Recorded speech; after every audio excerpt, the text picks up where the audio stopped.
subcommittee will come to order.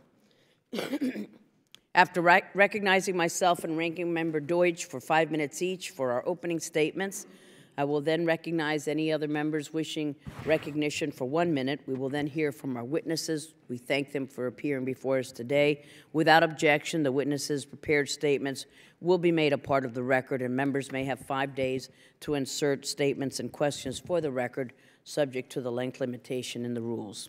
The chair now recognizes herself for 5 minutes. On behalf of the ranking member and me, we wish that it was not necessary to conduct this hearing today.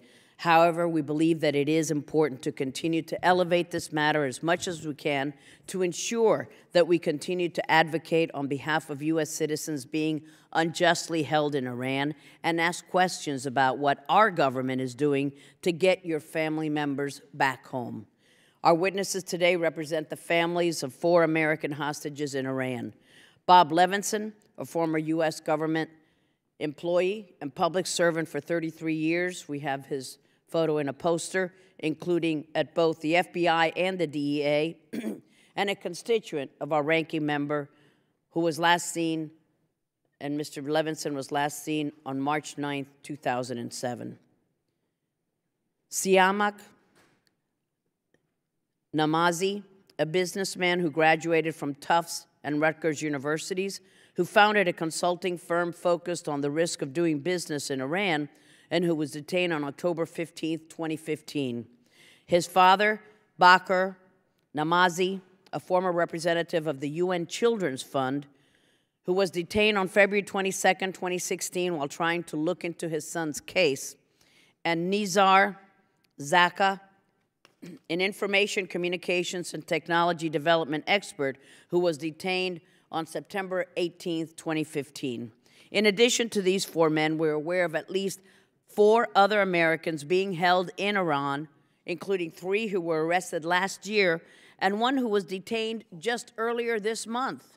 It is no easy task to testify before Congress, even more so when it's about a family member who is suffering and has been taken from you. And I know I speak on behalf of all members when I say that we are deeply appreciative of the witnesses appearing before us today. My heart broke as I read each one of your testimonies. The love and the pride that you have for your family members was so clearly evident. And I want you to know that all of us here are committed to doing everything in our power to get your loved ones home safely. This is unfortunately the second time in the last 3 years that our committee has held a hearing on Iran's hostages, as we welcomed the Levenson family last time, as well as 3 witnesses whose family members were eventually released as part of the nuclear deal with Iran, known as the JCPOA. Iran's taking of hostages in exchange for political or financial concessions is, by any definition, morally and ethically abhorrent and completely outside the scope of international legal norms. I know that both the current and past administration have wanted to bring these Americans home, and they've tried hard to find a solution when dealing with a regime that does not respect human rights or decency or the rule of law. But it is not enough. Without additional pressure on the Iranian regime and without a significant step up in the efforts of both the White House and the State Department, Iran will undoubtedly not only continue detaining those held today, but will take even more hostages in the future. The State Department and other relevant agencies must also intensify their efforts to keep in contact with the families of those being held every step of the way. Despite revisions to U.S. hostage policy in 2015, including the creation of a family engagement coordinator, we continue to hear too many stories about the U.S. government not keeping the families in the loop. The Hostage Response Group and the Hostage Recovery Fusion Cell were also good steps forward and have had some successes, but we continue to see too many Americans being held for too long. Later this week, a resolution that I'm proud to be leading with Ranking Member Deutsch will be on the House floor. It calls for Iran's unconditional release of Bob, of Babak, of Bakr, and Nizar, as well as any other U.S. citizen, legal permanent resident, or foreign national, and urges the President to make their release the highest of priorities. And I have no doubt that it will pass overwhelmingly. But we need to see additional pressure and additional sanctions, specifically against the Iranian individuals and entities responsible for detaining those family members, for taking hostages as a matter of policy, and for committing increasingly gross human rights abuses, so that Iran is finally forced to change its behavior and these Americans are released and brought home. We need to see an intense, concerted effort from both Congresses and this administration, because this is a problem that is not going away on its own. And with that, I'm pleased to yield to my good friend, the ranking member, Mr. Deutsch of Florida. Thank you, Madam Chairman. I want to thank you for holding this hearing today. You've been a champion for these families and the families of so many others who have been wrongfully held or imprisoned by rogue regimes. You've been a steadfast partner in advocating for the release of my constituent, Bob Levenson, and I am most grateful for your unwavering support. To Doug, Babak, and Omar, thank you for being here today to share the stories of your fathers and brother. None of us can imagine what your families go through every single day. Your testimony today will give this Congress and the American people a small window into the unimaginable reality that you face each day. Just last week, we learned that Iran has taken another American citizen, convicted him in some undisclosed sham trial, and sentenced him to 10 years in prison. Hostage-taking is not a game that responsible nations play. Iran's outrageous disregard for international law should give every country, every company, especially every American company, pause as to whether this is a country they should welcome back into the community of nations. Babak Namazi has been detained since November 2015. His father, Bakr, has been detained since February 2016. Bakr was detained at 80 years old, a mere 6 weeks after the deal that saw 5 Americans previously being held by Iran released in January of last year. His health, unfortunately, is poor. Neither were afforded due process, and this family has still not been made aware of the exact charges against them. This is not rule of law. This is hostage-taking. Omar Zaka is an internet freedom activist. He was invited to Iran to participate in a conference and was subsequently detained. Can you imagine?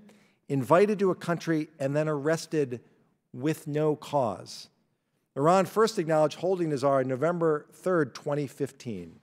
Like Siamak and the recently sentenced Xiao Wang, Nazar has been sentenced to 10 years in prison. Bob Levenson has been missing for 10 years. Bob went missing from Kish Island, Iran, March 9th, 2007. Bob and his wife, Christine, live in my district in Coral Springs, Florida. Bob is a patriot in every sense of the word. He devoted 28 years of his life to government service, first at the DEA and then 22 years at the FBI. I've come to know the Levenson family well over the past 7 years. Bob's wife of over 40 years, Christine, is here today, as well as Bob's eldest son, Dan. Not here today are Bob's 5 other children, Susan, Stephanie, Sarah, Samantha, and David. Sarah recently gave birth to Bob's newest grandchild. He was born on July 4th, a date that certainly makes Bob proud. Last year, Bob's namesake, 3-year-old Bobby, underwent treatment for cancer. And just a few months ago, Bob's son, David, had his first child, and the baptism is next week. Bob has missed all of these milestones. Imagine 10 years without your husband, your father, your grandfather. We will hear what that has been like from Doug, who was only 13 at the time Bob disappeared. No family should have to endure 10 years of unanswered questions, 10 years of watching others come home, and 10 years of being left behind. I've sat in this room countless times over the years and talked about Bob. I've talked about him on the House floor. And I won't stop talking about Bob. I won't stop calling on Iran to once and for all send Bob home. Iran may claim they don't know where Bob is, but they know how to find him and they know how to get him home. We need action. Bob can no longer be left behind, and today I'd like you to hear directly from Bob. In 2010, the Levensons received the video you're about to see. In it, you'll see Bob under duress pleading for his country to help him. if we could play it.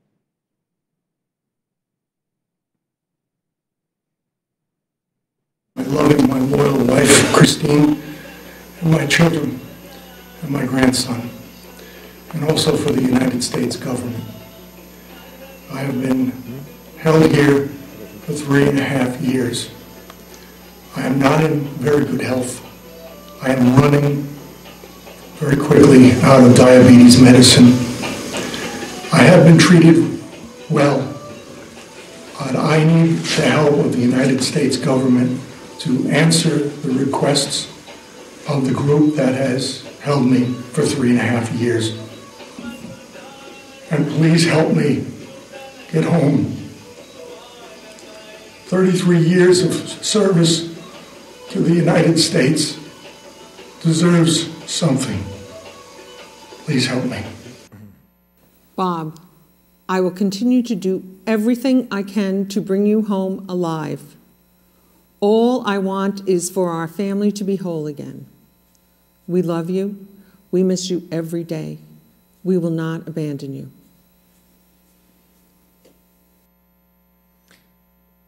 My name.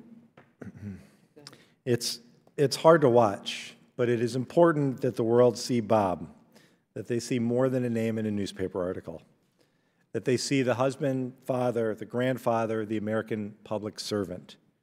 I implore this administration to make bringing Bob home a priority.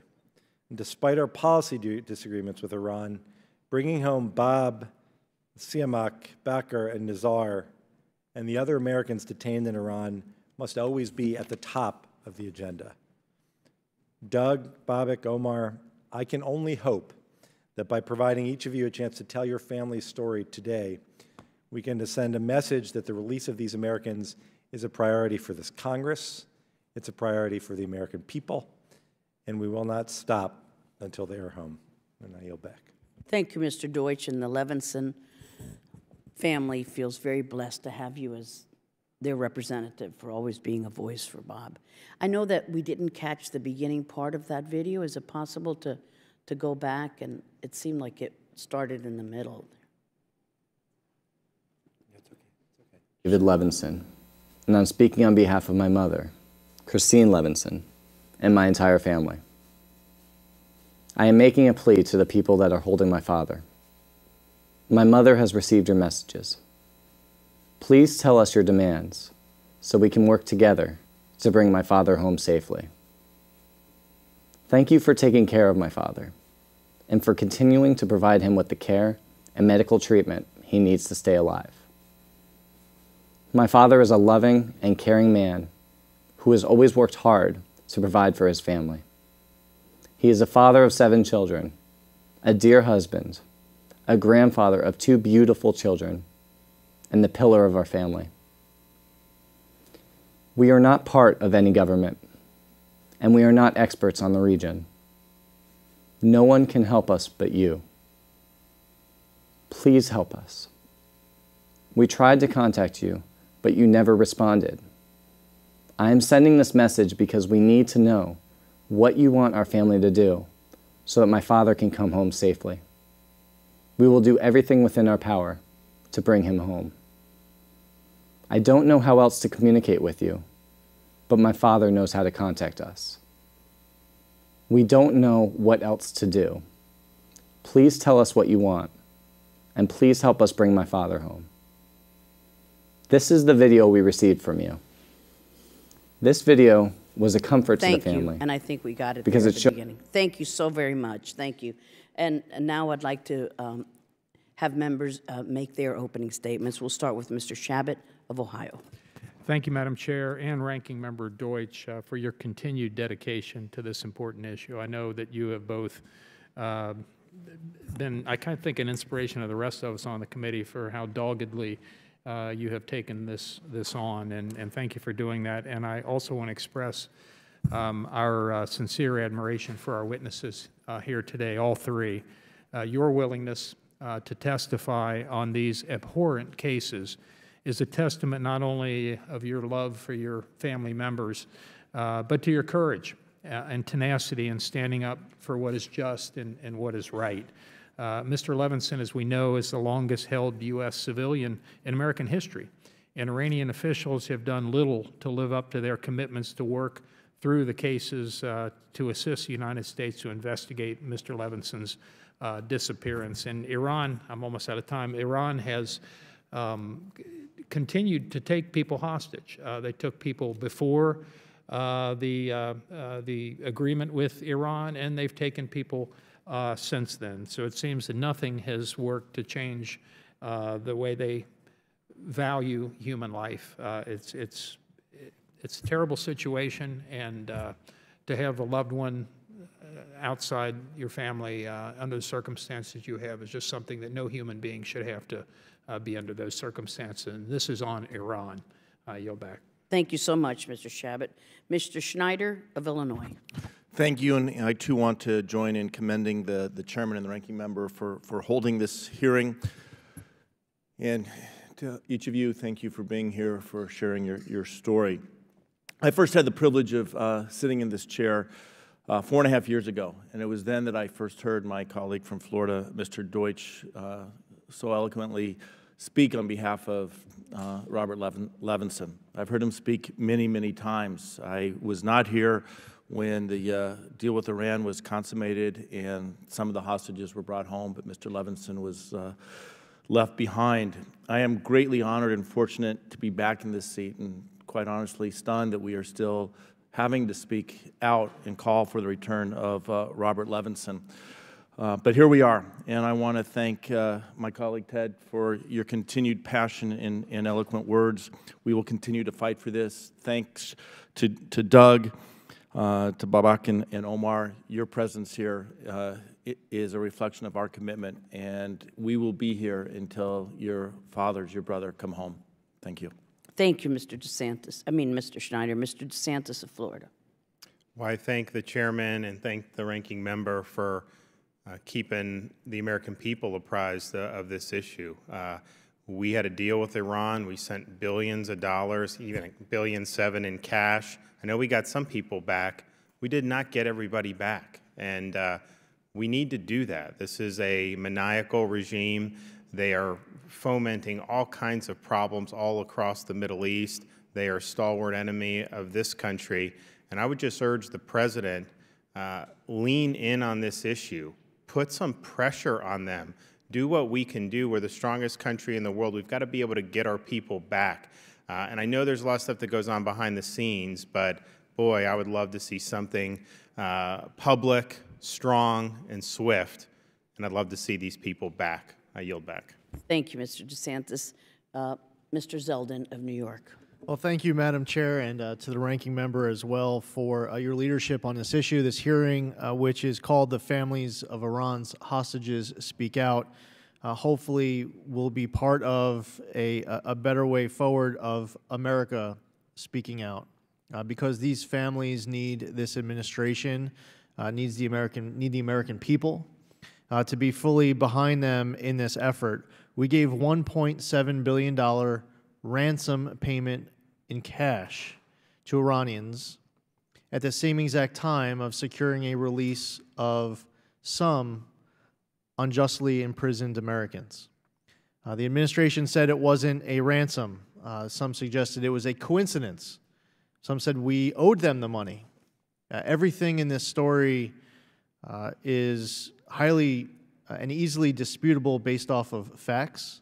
One of those facts also is that not everyone has come home, and Iran has continued its bad activities. So thank you again to the chair for hosting this hearing, and hopefully it will inspire our country to do more to speak out, to bring your families home, and to ensure this doesn't happen again with better policies going forward. Amen. Thank you, Mr. Zeldin. And now we would like to introduce our witnesses. I'm honored to welcome Doug Levenson. Doug, as you know, is the youngest son of Robert Levenson. He was only 13 when his father, Bob, went missing in Iran. I've had the pleasure, we all have, of having met with him many, many times about his father's case. He works here on the Hill for the office of our good friend, Senator Bob Menendez of New Jersey. Thank you, Doug, for your persistent efforts. Thank you for being with us today. We look forward to your testimony. And next, we would like to welcome Babak Namazi. Mr. Namazi's father, Babak Namazi and brother Babak Namazi were sentenced to prison in 2016 by the Iranian Revolutionary Guard Corps under trumped-up charges. Babak has been working relentlessly to free his father and his brother. Thank you, Babak, for joining us in this important hearing today. I've had the pleasure of meeting you various times along with your attorney. We look forward to hearing your testimony. Finally, we'd like to welcome Omar Zaka. Omar is the son of Nizar Zaka, who was arrested, as you had heard, while attending a women's conference in Tehran in 2015. Nizar was sentenced in a closed-door trial to 10 years in an Iranian prison. Nizar has engaged in multiple hunger strikes during his imprisonment, which has put his health in an unstable condition. His son, Omar, has been working also tirelessly to secure the release of his father. Thank you for taking the time to speak with us today, Omar, and we very much look forward to your testimony. As I had said, your written testimony has been made a part of the record. Please feel free to summarize your statements, and then we will begin our question and answer period. We will begin with you, Mr. Levenson.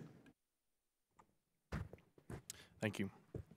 Madam Chairwoman, Ranking Member, and distinguished members of this committee, thank you for inviting me to testify before you today. My name is Doug Levenson. I'm the youngest child of Robert and Christine Levenson. What you just saw was the last known video of my father, who disappeared from Iran's Kish Island on March 9th, 2007.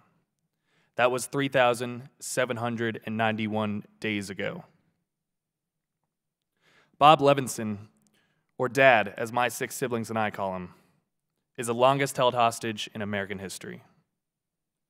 The Iranian government has never officially recognized arresting my father. But just 3 weeks after he went missing, an Iranian state-sanctioned media outlet called Press TV reported that he was, quote, in the hands of Iranian security forces and could be freed in a matter of days. Our family also received documents indicating that he was arrested by local authorities on Kish Island. I'd like to submit these articles without objection into the record. Thank you. Iran has repeatedly changed their story, from asking what he was doing there to denying he was ever there at all. The hostage video you saw was made to look as if he's being held by some radical extremist group. Don't be fooled. The U.S. government officials believe that is a ruse. Iran is responsible, and they know exactly where he is. Over the past 10 years, Dad has missed 3 of his children's weddings, 2 high school graduations, and 3 college graduations, including myself, and too many birthdays and major milestones to count. He has 5 grandchildren he's never met. They know their Grandpa Bob through the stories we tell them, and they pray each night to one day meet him. Bobby, who was named after his Grandpa Bob, is currently in remission from stage 2 lymphoma. He's only 3 years old. But with all that Dad has missed over the past 10 years, the most devastating part is that Bob Levenson has been left behind by the U.S. government time after time after time. And we cannot let that happen again. With me today is my mother, Christine, who has fought every single day of these past 10 years to rescue the love of her life. My parents should be enjoying their empty nest, visiting their grandchildren, and traveling the world like they had promised. Instead, my mom's first trip outside of the United States was to Iran to retrace my father's footsteps. Words cannot describe what an honor it is to be the child of Bob and Christine Levenson.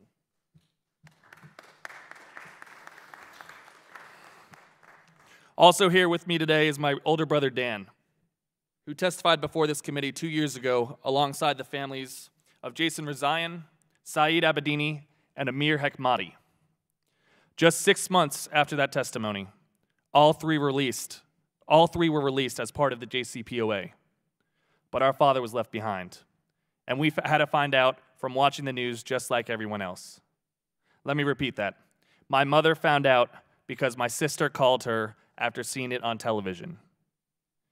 No one from the United States government had the decency to give us an advance warning that this was happening. Devastating does not even come close to what we felt that day.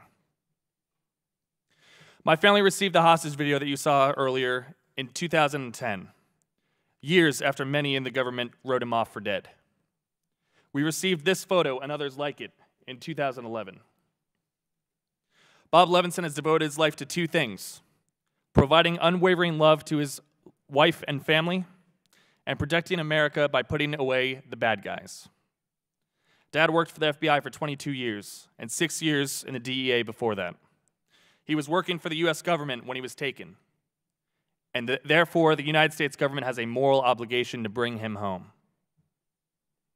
Just last year, the United Nations Working Group on Arbitrary Detention ruled that Iran is responsible for my father's arrest and declared that they must acknowledge and return him home immediately.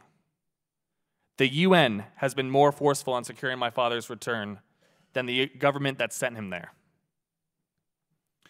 I was only 13 years old when my father was kidnapped. He is my best friend. He is everything I wish I could be. 4 days before he was kidnapped, my father wrote me an email. This is what it said. Monday, March 5th, 2007. Dear Dud, I hope you miss me as much as I miss you. I didn't see his message until March 11th, the day after we learned something was wrong. As a scared and terrified 13-year-old boy who had just been told his father was missing, I sent him a message back. Sunday, March 11th, 2007. Hi, Daddy. It is March 11th and I just got your email. Everyone is looking for you. Dad, I want to let you know that I love you so much, and please come back home safe and sound. I love you, Dad, so much. Please respond back. I'm so scared. Please come home. The last time I saw him, I was about 5'4". Today, I stand 6 feet 4 inches tall, the same height as Dad when he left. I've always wanted to follow in his footsteps, but I never thought that I'd be wearing a pair of his shoes while testifying in front of Congress. I'll be honest, they're still a little bit big, but the blisters that I get on my heel remind me of the service and the sacrifice that the man they belong to gave to this country. His service inspired me to move to D.C. last year and to take a job working on foreign policy for a senior member of the Senate Foreign Relations Committee. I know the weight that this committee holds, and while I'm honored to be here, this is the second time we've had to do this. This is the second time we've had to testify on my father's behalf. We pray there will not need to be a third. Finally, I'm here today with 3 goals.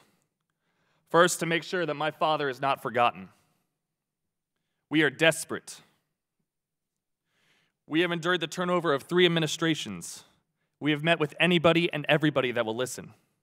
We don't know what else we can possibly do. Second, we're here to get on the record that the United States government has repeatedly failed my father and my family. Year after year, we've witnessed the United States administration officials fail to make my father the priority he needs to be. We are hopeful with this new administration, but we've heard these same promises before. We need action. We've watched at least 10 Americans who have been captured and released by Iran since my father was taken 10 years ago. 10. That's 10 families who have been reunited with their loved ones. That's 10 times that my father has been left behind. 1 for each year he's been gone. And third, we're here to ask for your help. Please, hold the United States and the Iranian governments accountable for bringing Bob Levenson home. Please be relentless in pursuing all options and pushing this administration to resolve this case as quickly as possible. And please do not let Iran off the hook. They've been allowed to do whatever they want because there have been no consequences. They've avoided my father's case for years. They know what happened to Bob Levenson, and they can send him home, but they choose not to. In our experience, the Iranians only respond to pressure. Hold their feet to the fire. Threaten them with sanctions. Do anything. Do something. The excruciating pain of not knowing, the fear that we haven't done enough, and the thought that the United States government has failed to rescue my father thus far is demoralizing. My father, Bob Levenson, is an American hero. He is a patriot. Please help us finally bring him home. As he said in that hostage video in 2010, 33 years of service deserves something. Please help us. Thank you. Thank you. Excellent testimony, heartfelt and insightful. Thank you so much, Mr. Levenson. Mr. Namazi.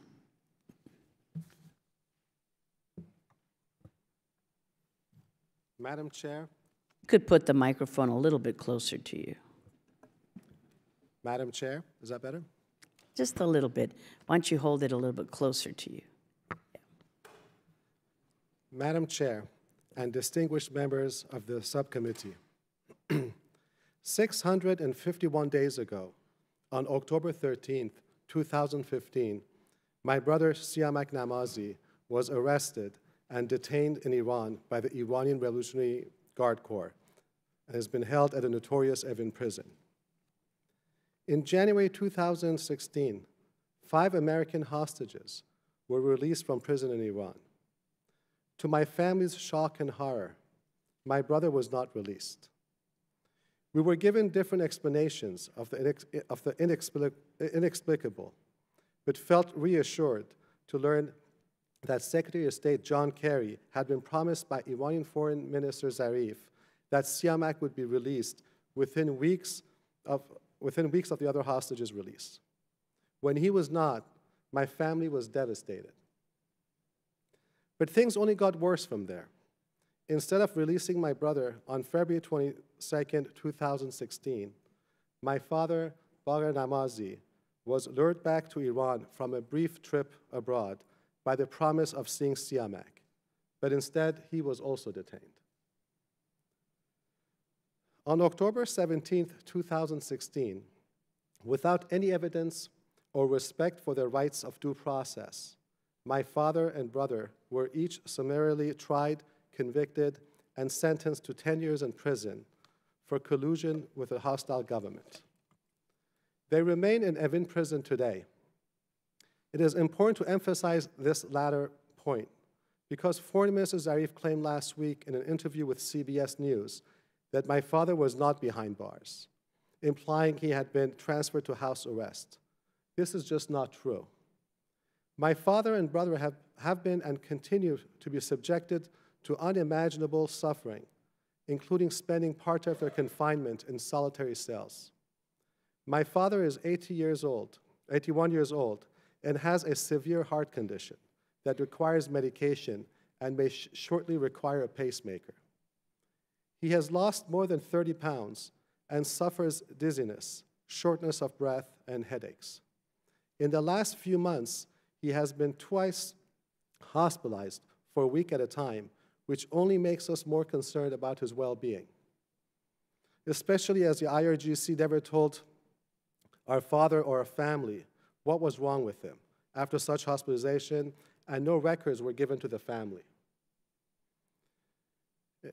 It's obvious that his condition, both physical and mental, is rapidly deteriorating. My father's prison sentence is a death sentence. My brother is a strong man, but I fear he has given up hope. His detention conditions are truly horrific. He has been kept in isolation for long periods of time. For the majority of his detention, he was forced to sleep on a concrete floor because they gave him no bed and held him in solitary confinement for most of the time.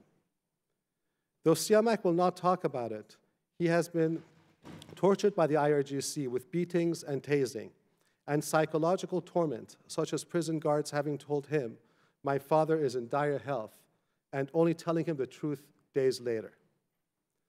The IRGC has ripped my family in half, and for those of us left behind, we worry all the time about whether my father and Babak will survive.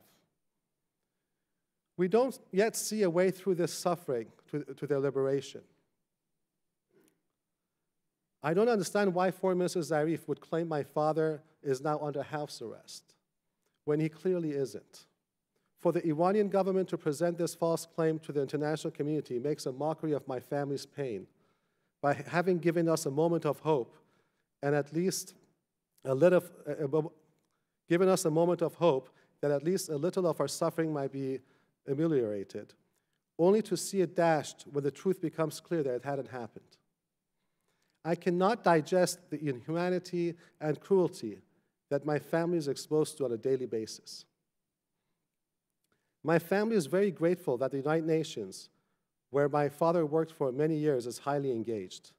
It has been very heartening to see Secretary General Guterres engaged at the highest levels with the Iranian government, following up on Secretary General Ban's engagement.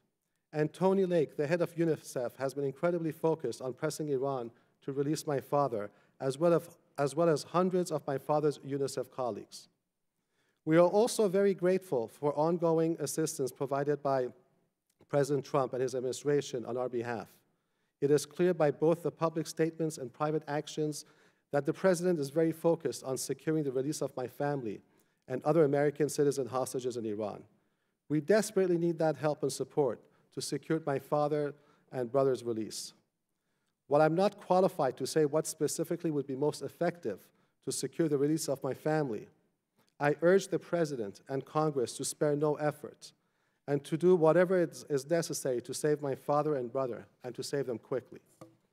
I would also be remiss if I did not thank Chairwoman Ros-Lehtinen for having originally sponsored House Resolution 317 with Representatives Lowy, Poe, and Deutsch, and all other co-sponsors. It is heartening to see such strong bipartisan support, and my family is so grateful that this subcommittee unanimously adopted the resolution. I hope the full House of Representatives will take up the resolution as soon as possible. Finally, I turn my attention to speaking publicly to the government of Iran. In short, my father and brother have done nothing wrong and are innocent. Foreign Minister Zarif said last week at the Council on Foreign Relations that he is willing to address this humanitarian problem from a humanitarian perspective. I pray that he finds a way and that these are not just empty words. They must be released urgently and on humanitarian grounds before it's too late. I have been reassured so many times by well-meaning individuals to be patient and that my family just needs to hold on. But patience isn't a virtue that I can have, and when I see my father and brother's physical and mental health deteriorate so much and at increasing rate of speed, please help me bring my father and brother home. I am losing my entire family. We are simply running out of time. Thank you. Thank you so much, and thank you for referencing our bill, which we hope will be on the House floor for passage tomorrow afternoon, late afternoon. Thank you, Madam. And of course, it calls for the release of all of your family members. Thank you. Thank you. Mr. Zaka, thank you so much. Good afternoon. My name is Omar Zaka. I am the youngest of Nizar Zaka's 3 sons. My brothers are Nadim and Kareem, and I'm speaking on the family's behalf. We are residents in Washington, D.C., also have family in Texas. My father wanted me to be sure that I thanked all of you, ladies and gentlemen of the Congress, the representatives of the American people. Thank you for defending human rights, as well as calling attention to my father's plight. And as my father reminded us many times before, the plight of other innocent people, Americans, and those from many other countries being held in hostage in Iran. I know that my dad appreciates how you have stressed the particular obligation the United States has in securing his release, as well as the release of other U.S. persons held in Iran. When the Iranians abducted my father, I had not even graduated high school. At the time, I was following in my father's footsteps. I was a cadet second lieutenant at my father's alma mater, the Riverside Military Academy in Gainesville, Georgia. Like other cadets, I was trying to learn accountability by working and leading my peers during a challenging time in my life. I had hopes and dreams and still do. I thought I'd be in some state college right now doing what any 19-year-old would be doing. Sitting here in Congress was the farthest thing from my mind. However, my dad's close to 2-year ordeal has taught me so much about the importance of life, family, and friends. Today is the 30th day of my dad's latest hunger strike. His will, as I said, as strong as ever. My dad is innocent, and as he says, will not be forced to do things against his will, including signing forced confessions. Even though I was hardly aware or really appreciated the scope of my father's work at the time, I knew enough to be a very proud son. All of my brothers are very proud of him. Our dad is truly a great man, maybe a better man than I'll ever be. My dad has devoted his life for humanitarian and development work, in other words, helping others. My dad used his computer science and mathematics degree from Texas University and his talents to help others in the ICT field. My father believes in the power of information as well as technology and how it can help other communities that the world has neglected and left behind. I have never known him to even have a political standpoint, as all along he proclaimed to be a law-abiding citizen of the world and does not advocate for any party, group, or government. To help advance his mission, he founded and managed a non-profit 501c3 organization, Ijma USA, with offices right here in Washington, D.C. My father, Nizar Zaka, was invited by Iranian Vice President Mrs. Molaverde to attend in September 2015 in Tehran a conference on women in sustainable development, entrepreneurship, and employment. I'll repeat this because it is so important. My dad had an official invitation from a Syrian official and an Iranian visa. In her invitation letter to my dad, Mrs. Molaverde said that she wanted my dad to speak in Iran because of his countless knowledge, valuable experience, and deep creativeness. Yet despite these nice-sounding words, after the conference, my dad was kidnapped on his way to the airport. Since then, he has been detained and held against his will at the notorious Evin prison. This is why my dad has said throughout this ordeal that he was invited and kidnapped. I was not alive, of course, the first time Iranians took American hostages in 1979. So this is the first time in my short years that I have heard anything like this. So I decided to research about it. Found nothing. This is baffling. It seems as if this is the first time anyone, much less an ICT expert, is invited by a government as a guest, then gets kidnapped by that same government. Taking innocent people hostage is not what civilized governments do. This is why we have repeatedly urged the unconditional release of my dad. To his captors in Iran, please let my dad go. My dad was in Iran as your guest. Why do you treat him this way? It has been 2 years since my father was stolen away from our family. It has been a rough time. In addition to the bad things that have been done to him in Evin, his mother, our grandmother, died last year and my dad was not able to say goodbye to her. We talked about these things since I've had the privilege to speak to him on the phone. His voice and tone alone have made me feel the suffering he has had to endure to this point. These 2 years have done so much damage to him physically that I would never wish this upon anyone in the world. All of this pain and suffering has led my dad to his 5th hunger strike. Why? Because he tells me and my brothers that we do not put our heads down for anyone. My dad said that he would rather die for his cause than live with injustice. He told me it's about liberty or death. He did not say whether he was quoting the famous American Patrick Henry, but he has been inspired throughout his whole life about the American experience of liberty and freedom. My father has been called a prisoner of conscience. This is very difficult for me to say, but as my dad has said again, he would rather die than succumb to his captors. Even in Evin prison, in his own way, my dad thinks of other prisoners and what they're going through, including some who have family here today. To these families, I know my dad, and if he can, I know that he will do all he can in his power to help your loved ones get out as well. This is his 30th day on hunger strike. I fear for his life and safety. My dad spoke to me briefly this morning. He said he knows that Americans stand for liberty and freedom, and that they won't let him down. You may not be aware that my dad is a horseman. He said today he is no longer feeling hunger, but rather severe, excruciating colic pain tearing him from inside, exactly similar to what a horse feels when he is severely sick. Please, I plead with you, the American people, the people from our ancestral homeland, Lebanon, please do not let my father die in Iran. We ask anyone in a position to do so to please help my brothers and I be reunited with our father. Thank you very much for this special opportunity. Thank you very much, Mr. Zaka. Thank you. Very mature and professional presentation, as well as heartfelt and emotional. And I'm sorry that you had to grow up so fast, along with Mr. Levenson. Before your time, you became adults. Mr. Levenson, your father, as we've discussed, is the longest-held American citizen in our nation's history, and his disappearance in 2007 means that your family has interacted with 3 U.S. administrations in the White House. Can you tell us about the level of engagement the U.S. government has had with your father's case over the last decade? And do you feel that the current administration is giving your father's case the appropriate amount of resources? Can you describe how, if at all, the current administration's approach may differ from the previous 2 administrations? Thank you, sir. Absolutely. Thank you for the question. Just this past week, my mother, as well as several of my siblings, came to D.C., and we met with various U.S. government officials at the White House, at the State Department, as well as the FBI. The FBI has been absolutely incredible over the past 10 years. They truly make us feel as if we are family, because my father was an FBI agent for 22 years.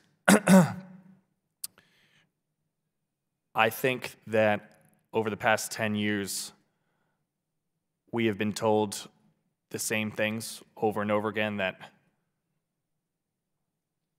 stay silent, or now is time to be more public.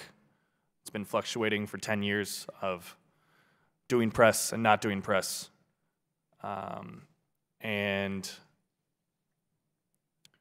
it's incredibly disappointing to my family that it has been 10 years of this over and over and over again, and 3 administrations. We are optimistic about the White House statement that was released on Friday, saying that there will be severe consequences if the Iranian government does not release my father and the other Americans being held. And we are optimistic by that, because that is some of the strongest language that we've heard in the past 10 years. But it's a great first start. It's a great first step, and we're looking for more. Thank you very much. Mr. Namazi, you testified that your father has lost more than 30 pounds, and he's been hospitalized twice in the last few months. And your brother, well, his detention conditions are horrific. He's been subjected to psychological torment. Can you tell us what kind of access they're getting for their health needs? Any attention whatsoever? And how can the U.S. government, have we been advocating for their health needs while they're in prison? Thank you, Madam Chairman. I think what has been lacking for my family ever since this nightmare started is really understanding what has been happening to my father in Siamak. When my dad was hospitalized, this was not an information that was shared with us in advance. This is something we found out after the fact from my father. When we asked him why he was hospitalized, there's not much he could tell us. He had no access to medical records from this hospitalization, and we were never formally advised of what conditions and what records they were. There's been a lot of pressure because of this from the U.S. government, from my family, from everyone who cares, really. And I believe that he's been getting more medical attention because he's already been hospitalized twice. But I fear that this is not enough, and I fear that at any moment my father may die, and I hate saying this. I also didn't think I would ever have to sit in this room and testify and describe these horrible conditions. So I think what's really urgently needed are ways to get my family out before it's too late. And the clock is ticking, and you fear for their survival. Yes, I mean, the days, the weeks, the months, they're going by, and the situation continues to deteriorate very rapidly. We're not talking about a condition that has just come about. My father's had heart surgery in the past. He's had heart condition in the past. Siamak has been pushed over the edge. He's under relentless pressure and interrogations. All signs indicate that they are succeeding in taking away his will and really breaking him. So we're desperate. We are desperate, and we are completely, until today, at a loss of why this is happening to our family. We hear your pleas, and we will act on those. And Mr. Zaka, thank you so much for your emotional testimony. Now, in November of last year, Iran's Javad Zarif talked about your dad, and he said that the matter of your dad is a U.S.-Iranian problem. And one of the leading networks also asked Rouhani about your father. What message do you have for Zarif, for Rouhani, for any other Iranian regime leader who can help your father? You wouldn't expect anyone to invite you into their home, and you hurt them. When you invite someone to your home, you must respect them. Respect the people that walk into your home, and do not harm them. Thank you. Thank you very much. Excellent witnesses, and just a horrific set of circumstances. And now it's my pleasure to recognize Mr. Deutsch for his question and answer. And I thank my friend, the chairman. Doug and Babak and Omar, it's difficult to testify before Congress. It's particularly difficult to have to appear to share something as painful as what each of you is going through.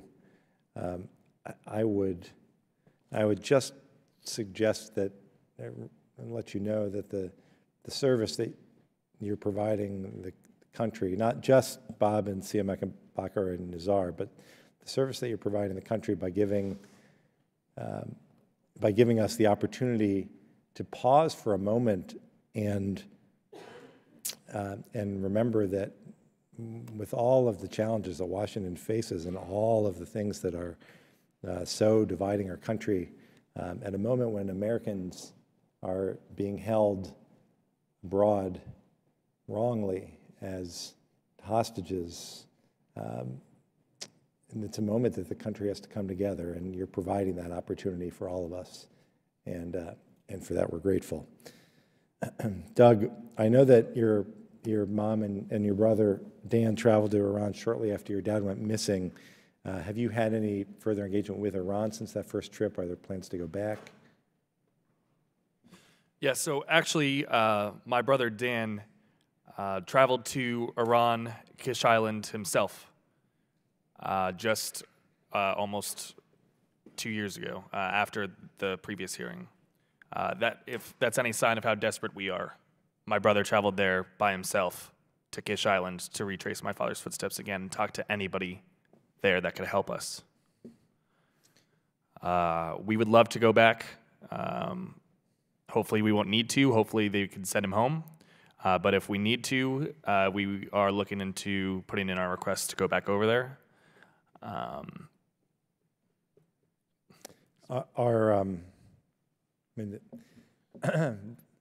The hearing today is obviously being broadcast. Is there anything that you'd like to say to the people who are holding your father? Done. I would say we need Bob Levenson. We need my father back now.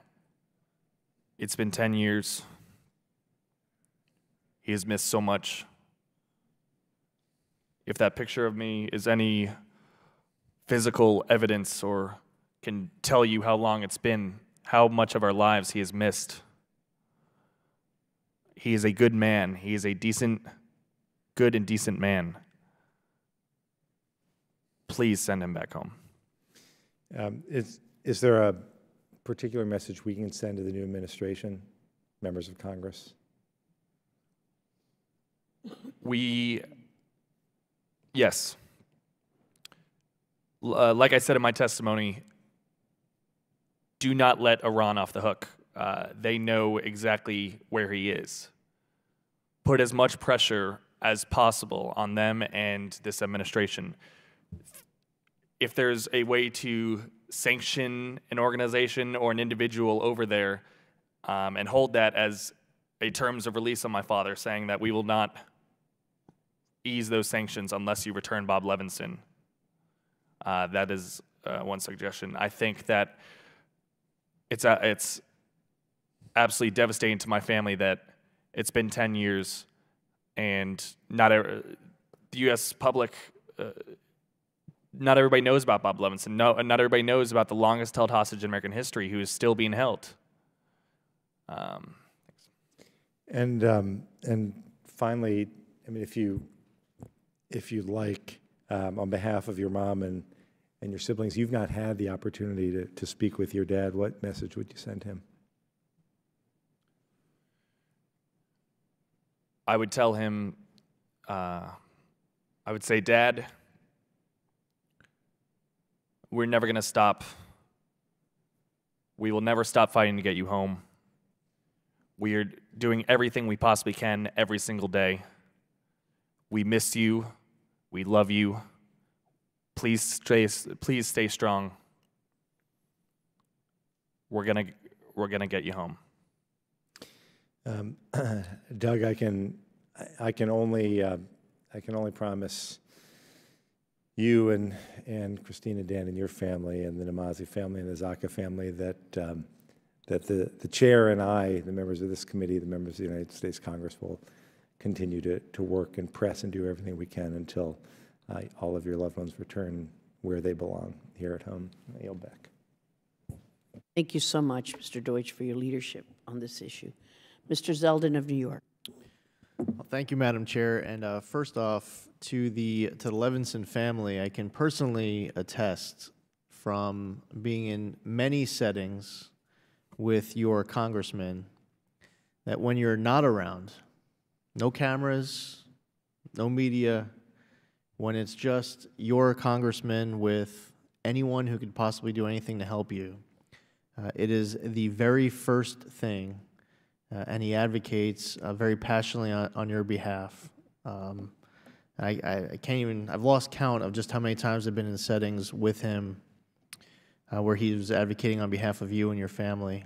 And it's important for you to know that, because none of that does get covered. And I also know that he's not doing it to get covered. He's doing it to bring your dad home, to bring your spouse home.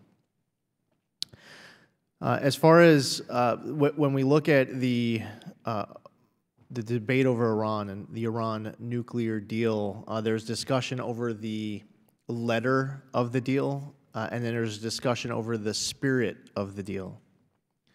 And the spirit of the deal, you can look at all of Iran's bad activities in total to see whether or not Iran is abiding by the spirit of the deal. I think today's hearing is showing the faces of Iran violating the spirit of the deal. Every time Iran is chanting death to America in their streets, on their holidays, calling us the great Satan, calling Israel the little Satan, test-firing intercontinental ballistic missiles in violation of UN resolutions, working to overthrow foreign governments or financing terror, actively doing it right now with the money that was provided to them in the sanctions relief. They are violating the spirit of the deal. And part of the process of recertifying every 3 months the Iran nuclear deal is not just whether or not Iran is in compliance with the letter of the JCPOA, but also whether or not the deal is in America's national interest. It's in the best interest of America's national security. And unfortunately, what we gave up was our leverage that brought the Iranians to the table. As we were negotiating the JCPOA, the Iranians needed to deal more than we did. Not only were we propping up a bad regime, we certainly were propping up the wrong regime when you look at the other options. And if someone was to say they only spent $1 billion or $3 billion on terror, that's $1 billion or $3 billion more than we should have been providing that to them through the sanctions relief. So now we have these Americans being unjustly imprisoned, and the Iranians are not at the table. And that is why I believe that when we were negotiating the deal in the first place, all of these other bad activities should have been part of the agreement, because I don't know what leverage right now we have to have the Iranians come to the table begging to release your family members. And I think it's important for Congress and the administration, for the American public, but also for the international community, because this isn't just the United States, to all be working together to increase sanctions on Iran's bad activities, to get back to that point where the Iranians are begging for the sanctions relief. And at that point, as they're begging for the sanctions relief, we should be putting down a red line that says we will absolutely not agree to this deal unless you release our American prisoners being unjustly held. It's a red line that should have gotten thrown down last time, and it's a red line that should be taken into consideration for next time. In order for that red line to be effective, I believe that Congress needs to be increasing the sanctions on the Iranians, and that the Americans need to work on putting the teeth back into these sanctions, working with our allies in other countries, because I think that too is part of the purpose of us being here. One is to hear your incredibly moving testimony, to see your faces as the face of Iran's bad activities and your family members as the face of Iran's bad activities, but to do something about it, because you want your family members home. And you know what? With the Iranians, asking nicely isn't going to make it happen, because these aren't good people. They don't respect weakness, they only respect strength. And to get them back to the table and to get your family members home, the pressure needs to get ramped back up, and we need to stop playing nice with the wrong regime, a regime that appeases hardliners and certainly doesn't have your family members' best interests in mind. I yield back. Thank you very much, Mr. Zeldin. Mr. Schneider. Thank you, and again, I just want to emphasize my gratitude to the chairman and ranking member for calling this hearing, for each of you for sharing your stories. I am the father of 2 sons, same age as you, Mr. Levenson, 9 months on either side of you. I'm a very proud dad. I can't speak on behalf of your fathers, but I can speak with certainty that they are very proud of you here today. So thank you for sharing your story.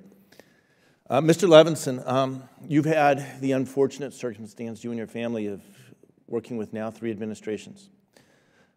To the extent that you're willing to share, could you help us understand the differences in approach, if any, that this administration is taking, or steps and actions you'd like to see this administration take? Absolutely. Thank you for your comments. Like I said, the statement put out last week by the White House was some of the most strong and powerful language directed at the Iranians. I believe it's quoted as saying there will be severe consequences if they do not return Bob Levenson and the other American hostages, and all other American hostages. I think throughout the past 10 years we've seen we've constantly been told the same thing, that we're doing everything we can, but on January 16th, it was apparent that not everything that they could have done was done. January 16th last year. Correct, 2016. Right. My father was not part of the JCPOA.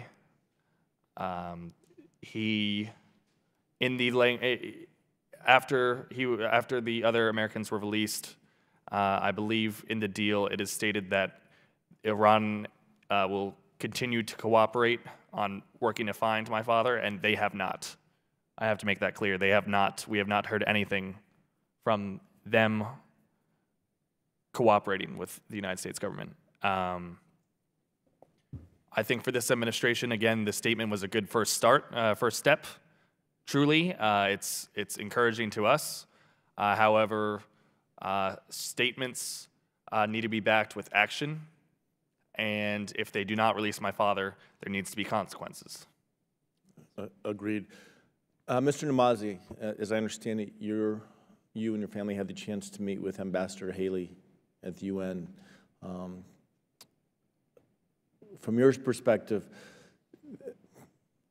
to the extent you can share again, and outcomes, effects that that meeting had, the effect that having the UN and UNICEF engaged in your father's case, could you expand on that, if you would? Thank you. As you mentioned, my father worked for over 20 years for UNICEF.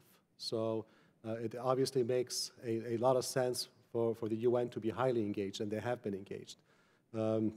Meeting with Ambassador Haley was extremely helpful to bring the attention that it's not just a concern as in Washington, obviously, which is a very high concern, as it should be, but also the UN community and the UN family is extremely concerned for the well-being of my father. So I found a lot of support from Ambassador Haley, and has publicly been reported afterwards, of course. Secretary General Guterres has also, as a result, been engaged, following by the former Secretary General. All these engagements, of course, are very helpful, but at the end of the day, what matters to me, to my mom, what matters the most to my dad and Siamak is the results. It's been almost this past week marked 2 years that Siamak was prevented from leaving. It's about 20 months that this nightmare has been going on for my father, who's not doing well. And all the engagements are great. They're increasing. We're getting a lot of access and meeting with the officials. And I do look forward to all these to bear the result of seeing my father and Siamak again. Thank you. And I will close with this. There is but one measure of success here, and it is Siamak and Bakr. It is Robert Levenson. It's Nizar Zaka coming home. I've not sat in the chairs you sit in today as a witness. It is difficult to testify before Congress, I have no doubt. Again, I just want to emphasize to all three of you, you have spoken on behalf of your families, your brother and fathers, in a way that makes all of us proud. Please know that we will do all we can all the time to make sure that that measure of success, bringing them home, is achieved sooner rather than later. Thank you very much, and I yield back. Well said. Thank you so much, Mr. Schneider. Ambassador Wagner of Missouri. Thank you, Madam Chair, for shining a spotlight on Iran's hostages. My heart breaks for those who have been arbitrarily detained in Iran, and I'm hopeful that this hearing will help the U.S. government better respond to these tragedies. The abuse you and your family members have suffered at the hands of the Iranian regime is appalling, and I'm in awe of your bravery and your perseverance. In 2015, the Obama administration issued a presidential policy directive on U.S. hostage policy, stating that the U.S. government would share more information with families and take into consideration each family's particular needs. To each of you, do you believe the Obama administration took steps to better communicate with families, and what would you recommend changing or not changing about the U.S. hostage policy? Mr. Levenson, we'll start with you. On the topic of communication, like I said, we found out that the others were released as part of the JCPOA by watching the news. Mm. My mother got a phone call that morning. My phone, I was sleeping. It was, I believe it was a Saturday. What is it? Was it? Sunday. I was sleeping in because I was still in college. And when I woke up, I saw 50 text messages. And I thought to myself, and missed calls, and I thought to myself, oh my gosh, this could be it. And it was not. It was the complete opposite. The FBI has continued to be a great friend and partner and investigator in trying to get my father home. They have always been in constant contact with us. for recommendations, I would say just get him, all these Americans home, and there won't need to be a communication issue the next time that happens. Thank you, Mr. Levenson. Mr. Namazi.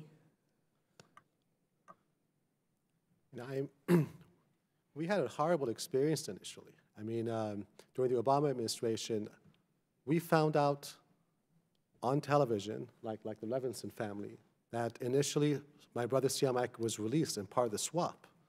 There were obviously, I can't describe the feeling of joy and the feeling of happiness that my brother has been released. That feeling was crushed within an hour. That in fact Siamak was not part of the swap, and for reasons which were not really clear to me until today, he was left behind. And all this is unraveling on television. There's no one was communicating with us at that time. And when I was trying to find out information afterwards, within the first 24 hours, it was very difficult to get clarity. And then finally we were told that there was a promise made by Foreign Minister Zarif to Secretary Kerry that Siamak will be released within weeks. The communication obviously got better because it couldn't get any worse, I would imagine, after everything that unraveled as it did that day. I think the Office of the Special Envoy is an important office. I mean, obviously, taking that horrible night, which was a huge, huge nightmare for my family, not to have any communication, even getting a warning in advance that be prepared that this will happen, and then that Siamak is, for whatever reason, not part of it. But thereafter, that office had been helpful to at least keeping us informed on a regular basis. That office, the particular position has not been filled under the Trump administration, but we've had regular communications which started slowly, but it has picked up pace on that aspect of it. So, but obviously, again, I doubt everything can be shared with us, but you know, you don't want empty hope, but you want to feel that we're heading towards a situation where your family and your loved ones will come home. Thank you, Mr. Namazi. Mr. Zaka. I'm not really sure how everything works here and how people should have received news, but how I receive my news, I go online like anyone else and read the news. But recently, my dad has been able to talk to me, and throughout those communications, I'm able to receive the news that I need. I have a couple more questions, Madam Chair, but I will. I've run out of my time. I'll just say that, as I said, my heart breaks for you. I will proudly join my colleagues on the House floor tomorrow when we vote for this sanctions package. I will speak out on the floor tomorrow morning during the 10 a.m. hour on behalf of your loved ones. I thank you. Thank you so much, Ambassador Wagner. That voice is needed, and we appreciate the bipartisan support that our bill has received. Thank you to the witnesses today. Sometimes, as you've pointed out, it's hard for you to know whether to become public, whether to speak out on behalf of your loved ones who are imprisoned in this country, the largest state sponsor of terrorism still in the world. But I think that you've made the right choice. I think that you've been leading advocates, and no one knows about their suffering better than the people whom they love. So thank you for being such strong champions and strong advocates for your loved ones. And with that, the hearing is adjourned. Thank you.